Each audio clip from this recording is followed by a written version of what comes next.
Chapter 7 Metals and Non-Metals। आज हम elements के बारे में और डिटेल में स्टडी करेंगे। जैसे कि आपने पहले सीखा था, एलिमेंट्स 3 टाइप्स के होते हैं, मेटल्स, नॉन मेटल्स और मेटलॉइड्स। अब हम इनकी प्रॉपर्टीज को कंपेयर करेंगे, properties of metals versus non metals. सोचो, अगर आपके पास दो अलग अलग चीज़ें हैं, जैसे एक लोहे का टुकड़ा आयरन और एक कोयले का टुकड़ा कोल, आप कैसे बताओगे कि कौन मेटल है और कौन नॉन मेटल? चलिए देखते हैं। प्रॉपर्टीज। शाइन। मेटल्स, इनमें शाइन होती है, इस प्रॉपर्टी को लस्टर कहते हैं। वर्सेस नॉन मेटल्स, इनमें शाइन नहीं होती, ये डल होते हैं। Hardness.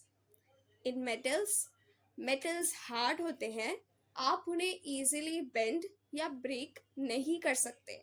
Versus non metals generally soft होते हैं, एक्सेप्ट डायमंड जो कार्बन का एक फॉर्म है।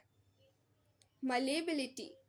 मेटल्स को पीट कर पतली शीट्स में बदला जा सकता है, जैसे एल्यूमिनियम फॉयल, इसको मलेबिलिटी कहते हैं।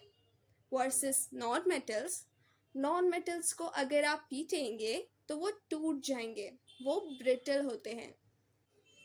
डक्टिलिटी, वायर बनाने की एबिलिटी। मेटल्स को खींचकर लंबे तार बनाए जा सकते हैं, जैसे एक कॉपर वायर, इसको डक्टिलिटी कहते हैं। वर्सेस नॉन मेटल्स से तार नहीं बनाए जा सकते। कंडक्टर, ये हीट और इलेक्ट्रिसिटी के गुड कंडक्टर होते हैं, इसलिए बिजली के तार कॉपर के बनते हैं। वर्सेस नॉन मेटल्स, ये हीट और इलेक्ट्रिसिटी के पुअर कंडक्टर होते हैं। Physical state. Metal normal temperature पर ज़्यादातर मेटल्स सॉलिड होते हैं, एक्सेप्ट मर्क्यूरी जो लिक्विड होता है। वर्सेस नॉन मेटल्स, ये सॉलिड, लिक्विड या गैस हो सकते हैं, जैसे ऑक्सीजन गैस है और क्लोरीन गैस है। Melting and boiling points. Metals, इनके मेल्टिंग और बॉइलिंग पॉइंट्स हाई होते हैं, इन्हें पिघलने के लिए बहुत हाई टेम्परेचर चाहिए। वर्सेस नॉन मेटल्स, इनके मेल्टिंग और बॉइलिंग पॉइंट्स लो होते हैं। डेंसिटी, इनकी डेंसिटी हाई होती है, मतलब ये भारी होते हैं। वर्सेस नॉन मेटल्स, इनकी डेंसिटी लो होती है, मतलब ये हल्के होते हैं। सोनोरस यानी साउंड। मेटल्स को जब टकराया जाता है तो एक रिंग लाइक साउंड प्रोड्यूस होती है, जैसे घंटी, इसको सोनोरस साउंड कहते हैं। Versus non metals sonorous sound नहीं होते। तो स्टूडेंट्स, अब आपको समझ आ गया होगा कि मेटल्स और नॉन मेटल्स में क्या डिफरेंस है। इन सब प्रॉपर्टीज को याद रखो। Now we'll compare the chemical properties of metals versus non-metals. Number 1, electronic configuration. Her elements के पास इलेक्ट्रॉन्स होते हैं जो शेल्स में घूमते रहते हैं।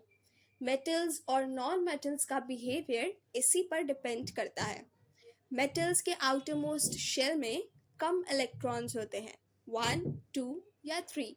फॉर एग्जाम्पल, सोडियम के पास 1 इलेक्ट्रॉन होता है, मैग्नीशियम के पास 2 और एल्यूमिनियम के पास 3 होता है। नॉन मेटल्स के आउटर मोस्ट शेल में ज़्यादा इलेक्ट्रॉन्स होते हैं, 4 to 7 तक। फॉर एग्जाम्पल, नाइट्रोजन के पास 5 इलेक्ट्रॉन्स होते हैं, ऑक्सीजन के पास 6 एंड क्लोरीन के पास 7 होते हैं। Number 2, formation of ions. Her element चाहता है कि उसके आउटर शेल स्टेबल हो जाए। इसके लिए वो या तो इलेक्ट्रॉन्स देता है या लेता है। मेटल्स इलेक्ट्रॉन्स डोनेट करते हैं, क्योंकि कम इलेक्ट्रॉन्स डोनेट करना ज़्यादा आसान होता है। जब वो इलेक्ट्रॉन्स दे देते हैं तो उन पर पॉजिटिव चार्ज आ जाता है। इन्हें केटायंस कहते हैं। नॉन मेटल्स इलेक्ट्रॉन्स एक्सेप्ट करते हैं क्योंकि उनकी शेल में सिर्फ एक या दो इलेक्ट्रॉन्स की कमी होती है। जब वो इलेक्ट्रॉन्स ले लेते हैं तो उन पर नेगेटिव चार्ज आता है। इन्हें एनायंस कहते हैं।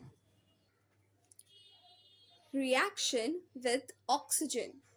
जब मेटल्स और नॉन मेटल्स ऑक्सीजन के साथ रिएक्ट करते हैं तो उनके ऑक्साइड्स बनते हैं। मेटल ऑक्साइड्स का नेचर बेसिक होता है। ये एसिड्स के साथ रिएक्ट करके सॉल्ट और वाटर बनाते हैं। नॉन मेटल्स ऑक्साइड्स का नेचर एसिडिक होता है। ये बेसिस के साथ रिएक्ट करके सॉल्ट और वाटर बनाते हैं। और जब नॉन मेटल्स ऑक्साइड्स वाटर से रिएक्ट करते हैं तो एसिड बनता है। Reaction with water. Metals generally cold water के साथ फास्ट रिएक्ट नहीं करते, लेकिन कुछ मेटल्स जैसे सोडियम और पोटेशियम पानी के साथ बहुत विगरसली रिएक्ट करते हैं और हाइड्रोजन गैस प्रोड्यूस करते हैं।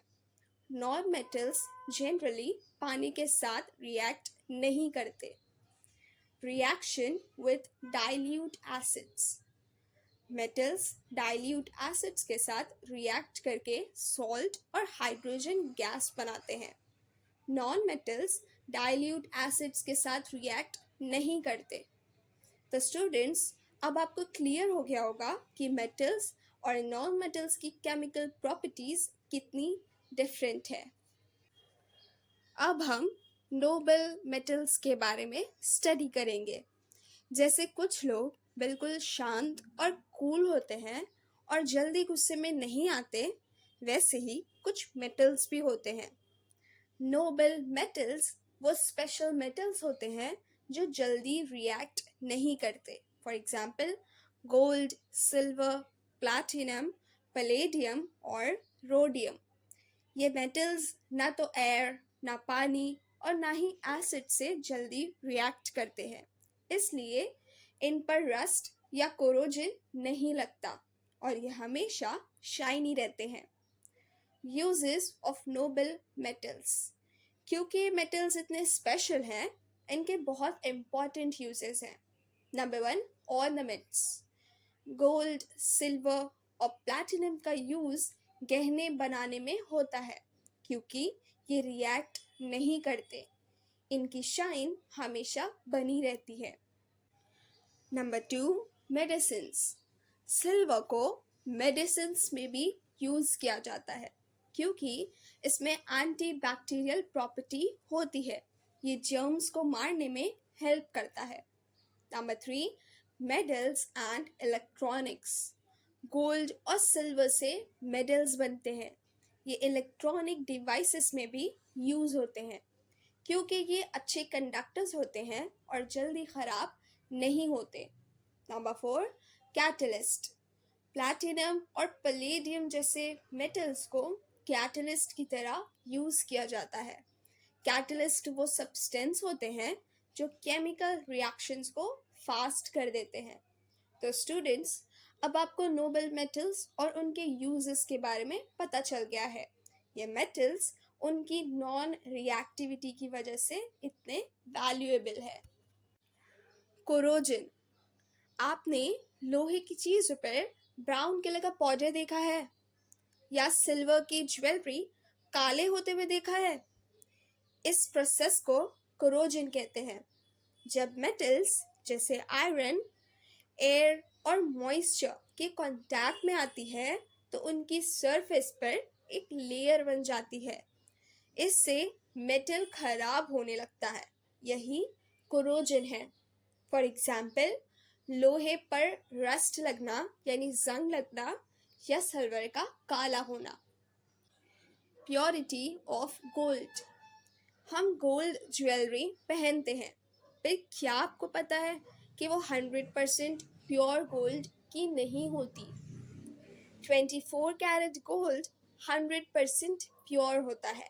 ये बहुत सॉफ्ट होता है और इजीली बेंड या ब्रेक हो सकता है। इससे ज्वेलरी बनाना मुश्किल है।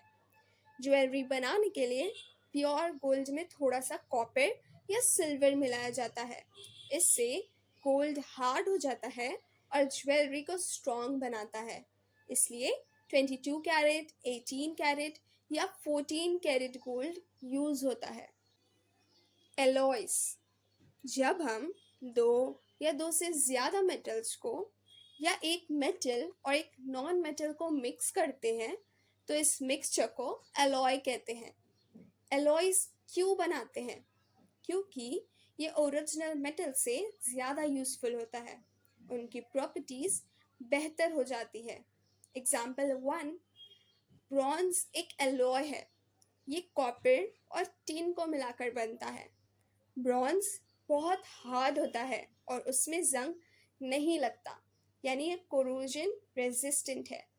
एग्जाम्पल 2, स्टील एक एलॉय है जो आयरन और कार्बन से बनता है। ये लोहे से ज़्यादा स्ट्रॉन्ग होता है। एग्जाम्पल 3, स्टेनलेस स्टील भी एक एलॉय है जो आयरन, कार्बन, निकेल और क्रोमियम से मिलकर बनता है। इसमें बिल्कुल जंग नहीं लगता और ये बहुत ड्यूरेबल होता है, इसलिए इससे बर्तन और सर्जिकल टूल्स बनाते हैं। तो स्टूडेंट्स, अब आप समझ सकते हैं कि कैसे हम मेटल्स को मॉडिफाई करके उन्हें और भी यूजफुल बना सकते हैं। सो टू कंक्लूड द चैप्टर, हमने मेटल्स और नॉन मेटल्स की प्रॉपर्टीज़ को डिटेल में समझा। सबसे पहले हमने देखा कि मेटल्स जनरली हार्ड, शाइनी और इलेक्ट्रिसिटी के गुड कंडक्टर्स होते हैं, जैसे कि आयरन और कॉपर। इसके बिल्कुल opposite non metals soft, shiny नहीं होते और पुअर कंडक्टर्स होते हैं, जैसे कि ऑक्सीजन और कार्बन। फिर हमने उनकी केमिकल प्रॉपर्टीज़ को कंपेयर किया। मेटल्स इलेक्ट्रॉन्स देकर पॉजिटिव आयन यानी केटायन बनाते हैं और नॉन मेटल्स इलेक्ट्रॉन्स लेकर नेगेटिव आयन यानी एनायन बनाते हैं। मेटल्स के ऑक्साइड्स बेसिक होते हैं और नॉन मेटल्स के ऑक्साइड्स एसिडिक। आखिर में हमने देखा कि नोबल मेटल्स जैसे गोल्ड और सिल्वर रिएक्ट नहीं करते, इसलिए इनकी चमक बनी रहती है। और हमने एलॉयज के बारे में भी पढ़ा, जो मेटल्स को मिक्स करके बनाए जाते हैं ताकि वो और भी यूज़फुल हो सके, जैसे कि स्टील और ब्रॉन्ज। तो इस पूरे चैप्टर में हमने एलिमेंट्स के टाइप्स, उनकी फिजिकल और केमिकल प्रॉपर्टीज़ और डेली लाइफ में उनके यूजेस को समझा।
वीडियो को लाइक, शेयर और चैनल को सब्सक्राइब करना मत भूलना।